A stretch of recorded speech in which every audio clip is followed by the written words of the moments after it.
What type of workout splits to follow is a common question that I get from my athletes, and here's my take on that.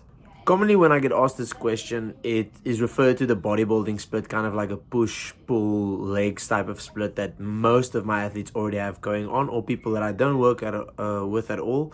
When they ask this, that is more or less what they are referring to. When should I do upper body? Is it an upper, lower split? Or should I follow, some people, I guess, still follow the chest, back, biceps, biceps and tries and legs. And here is basically my overseeing take about that. So I definitely have a few thoughts on this, and it is not what a lot of those athletes usually like to hear.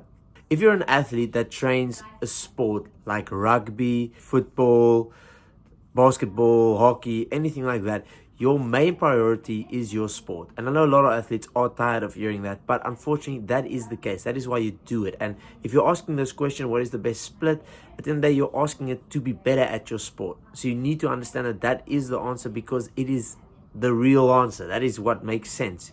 Your sport is important, and therefore the split that you choose is not that important. But what is important is that you can use your planning and your programs and make it fit into your sport. That is the most important part of a program, and that is where a lot of people get it missed. I think, what is the best split? There is no such thing as the best split. If you can get stronger, faster, bigger, so more muscle, without diminishing the efforts that you can put towards your sport, then you have a really solid program. Doesn't matter what type of split you follow. Another thing is generally important that you need to understand that you also need to make a lot of space for athletic endeavors. So that means getting faster. Getting faster is non-negotiable in your program. And usually when people ask about what split, sprinting really isn't part of that question.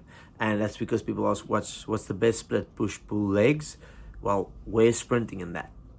And the thing is about the shortcoming with most of these splits is it doesn't leave a lot of room for those athletic endeavors. And sadly, these athletic endeavors require a lot of energy and a lot of physical resources from you. You need to be fresh when you do your sprints. You need to be fresh when you do your explosive stuff. And yes, there are ways that you can do it, 100%, but it requires it from you. But these ideas of push-pull legs, where you just absolutely have a whole day of just 9 or 10 different leg exercises, then you're asking the wrong questions. Because at the end of the day, the gym, the athletic endeavors, so outside the gym, maybe you can do them inside, I don't know. But athletic endeavors like getting faster, getting more explosive with your jumps and everything, plyometrics, and your sport, all need to be in one.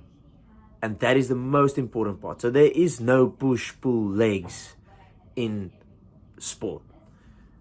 It all needs to be in one. So when you calculate what type of split is going to be the best, that all needs to be together. And that is the thing that athletes need to understand.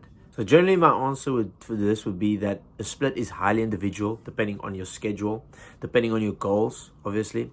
But I think a lot of people's splits will change once they realize that they're actually neglecting a big part of what can make their split highly effective, which is not necessarily when to do upper body and when to do biceps, but how to fit in more time into their sport, more time into athletic endeavors, and then also how to still do all the stuff that they want to do in the gym to the best of their ability, while still also doing that stuff. It's not easy.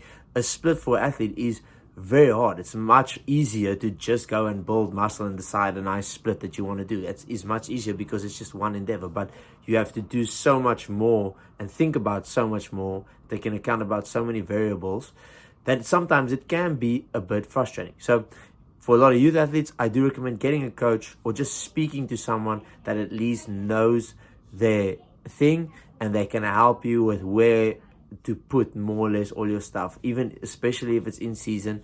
Off season, maybe you can go a bit more crazy with how you do it and don't have to think so much about everything. But other than that, there is a bit more to it, and it is highly individual. If you'd like, I'll make a video pretty soon about my own split, how I plan it, what I take into account pretty soon. So it will be a bit more of a practical video next time about splits and how you can plan your own one if you're an athlete. So stay tuned for that one.